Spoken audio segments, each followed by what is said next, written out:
one viewpoint repeatedly to falsely accuse the Covington boys of being, quote, students in MAGA gear harassing a Native American elder. That's a harassing video, a misleading video about children that had really grave consequences for their future. So you're saying it's okay to exploit two toddlers hugging one another on a sidewalk to make some sort of political point. As you know, the president has described members of the press as fake news during the course of this administration. When you share fake videos like that, doesn't that make you fake news? I think the president was making a satirical point that was quite funny if you go and actually watch the video. I think he was making a satire. The point is it was a play on CNN repeatedly taking the president out of context. Like the time when you guys had a chyron that read, "Trump slams some illegal immigrants, they're animals." Well, guess what? The people he called animals were MS-13 illegal immigrants who regularly mutilate people in this country. Those things are entirely misleading. You don't mind pointing out the president has referred to some Mexican immigrants as rapists. He has tried to pass a Muslim ban in this country. He has described black NFL players as sons of bitches if they take a knee during a football game. That's an absurd attempt to justify the misleading headlines that are regularly on your network. Like I was just walking in, watching CNN as they lauded the quote rallies in the streets. Are you saying that the president gotta let me finish, Jim? This isn't a cable news segment. I'm answering your question right now from the White House podium.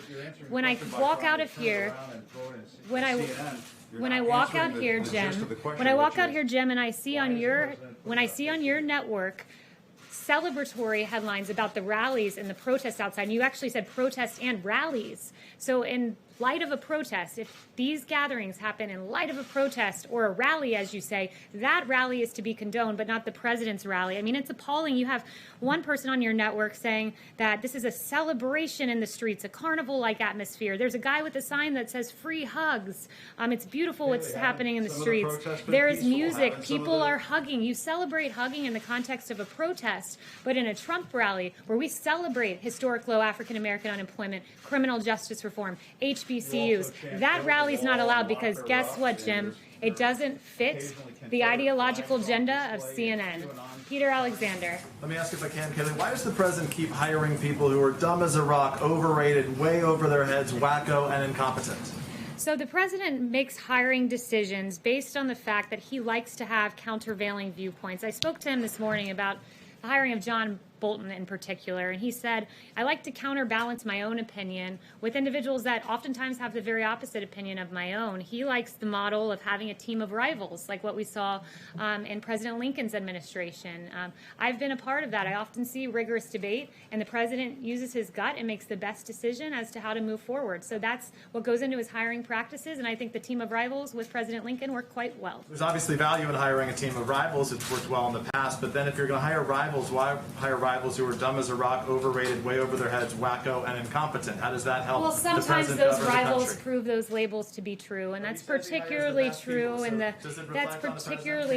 case of John Bolton, who repeatedly praised the president, then turned. He's been widely criticized by the New York Times for his book. I think John Bolton has proven himself to have those labels as true. Let me follow up. Just on Juneteenth, Kayleigh, it's important. If I can follow up quickly, just on Juneteenth, if I may. We're not going to get to everyone in the room. The 20-question rule applies to everyone. Yes. So I'll take the 20 questions if it applies to everyone. Then I've only done 2 so far. For my third one, I'd like to ask, does the president support Juneteenth as a federal holiday? And yesterday, in an interview with the Wall Street Journal this week, the president was speaking about Juneteenth, and he said that nobody had ever heard of Juneteenth. What does that say about the president's relationship to the black community if he would say that when millions of African Americans in this country commemorate it each year?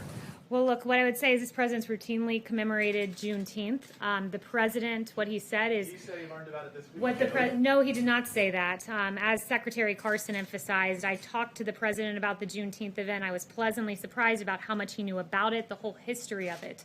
He did not just learn about Juneteenth this week. That's simply not true. And as to Juneteenth, there were a lot of people who didn't know what Juneteenth was, and Google searches prove that. And you can see, I looked at the chart on Google searches on Juneteenth, and this year they went like this. And that's thanks to President Trump. Yes. I wanted to ask if the White House is planning to issue an executive order in the coming days to suspend visas for foreign workers, and any detail you can provide in terms of what types of visas, for how long that would last, etc. So I have no announcements on that front today. I'm aware of the reporting, but no announcements. Okay. Could I follow up quickly and ask if the president plans to take any health precautions at the rally tomorrow? We are administering hand sanitizer, masks to those who are in attendance should they decide to wear them, and we are taking temperature checks. Daniel. Hi, Kayleigh. Arizona's seen surging coronavirus cases, as well as Texas and Florida. Does the president think that they should all keep doing what they're doing, or is he concerned about, this rise in cases and how to stop that? This is a state-led reopening with the assistance of the federal government and our medical experts. So we're regularly consulting with each state. It's their decision as to whether they remain their reopening processes, but we're very confident that they will be able to get it under control. We've had CDC deploy teams to 4 states, and when we see these spikes in cases, a lot of times, and we're able to isolate them and stop the spread further. So with the help of the federal government, these states should be able to safely continue reopening, though it is their decision whether to do so. What does the president think of his niece, Mary Trump's new book that's coming out? Yeah, so on the Mary Trump book, what I would say is this. I haven't seen the book. The president hasn't seen the book, so I'm not going to sit here and speculate about what it may say or what it may not say. David. Yeah, given all the hoo-ha over Tulsa, isn't the president taking a big risk this weekend? Because if things go south on Saturday, isn't that going to make it harder for him to schedule rallies in the future?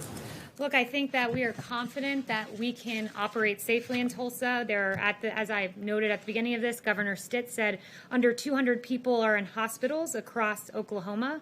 Most of those, a lot of those, between the ages of 18 and 35. So we're confident that we can do this safely, and we're very much looking forward to going to Oklahoma. Why don't y'all schedule more rallies? Are y'all waiting to see how things turn out on Saturday? That would be a question for the campaign.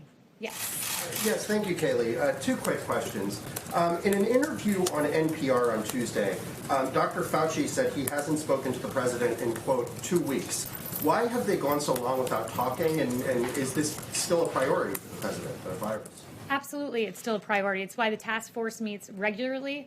The president is given that information. The vice president has been leading on the task force, and the president ultimately makes the decisions and is constantly kept up to date with the latest numbers. And then the second question, obviously, the president is very against violent protest.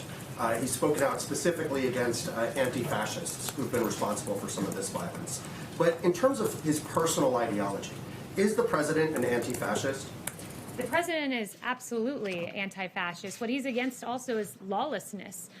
He's against anarchy. He's against what we've seen in our streets. He's against the fact that you have in a city block in Seattle, multiple city blocks taken over by anarchists. It's amazing. You have the Seattle Police Chief Carmen Best saying, quote, our 911 response times have tripled in the area. They've gone from just over 5 minutes to about 18 minutes. There have been rapes, robberies, and all sorts of violent acts that have been occurring. He's against fascism. He's against anarchism. And he is for rule of law and the American way. Christian. Thanks, Kayleigh. The EU nations are starting to ease their travel restrictions between their own borders. Is the president planning on rolling back the EU travel restrictions? He said back in May that he'll probably ease them out sometime in the future. The president knows that the travel restrictions were a very important component to saving lives. Almost 3 million could have perished, and those travel restrictions were instrumental in taking early action and saving American lives. He monitors the data constantly. No plans now as to lifting those, but it's ultimately the decision of the president. He's guided by data and the safety and health of the American people. And then on China, they just announced that during the negotiations with Secretary Pompeo, they're going to accelerate their ag buys. They weren't meeting the phase 1 ag buys. Does this mean anything for a potential phase 2 deal? Obviously, to solve the coronavirus, but I have no announcements on that front. I haven't spoken to the president on that specific matter. Yes. Back to DACA, if you would, please. After the Supreme Court decision the other day, the U.S. Conference of Catholic Bishops issued a statement. I'll just read it briefly. Next, we urge the President, President Trump, to strongly reconsider terminating DACA. Immigrant communities are really hurting now amidst COVID-19, and moving forward with this action needlessly places many families into further anxiety and chaos. Will the President consider the bishop's appeal to this? Well, the president said to me, I'm going to take care of DACA far better than the Democrats ever did. Democrats had 2.5 years to make a deal on DACA. They didn't do it. He wants to take care of these individuals, but it needs to be done in a lawful way, and it needs to be done in accordance with assuring that our border is safe, that it's protected, that we have an end to lawless immigration and MS-13 and the havoc that we've seen wreaked in this country. So he's for a measured response, and he's offered deals to Democrats previously that have been rejected. So Democrats really seem to be using the DACA recipients as pawns, and that is despicable. Emily. Thank you, Kayleigh.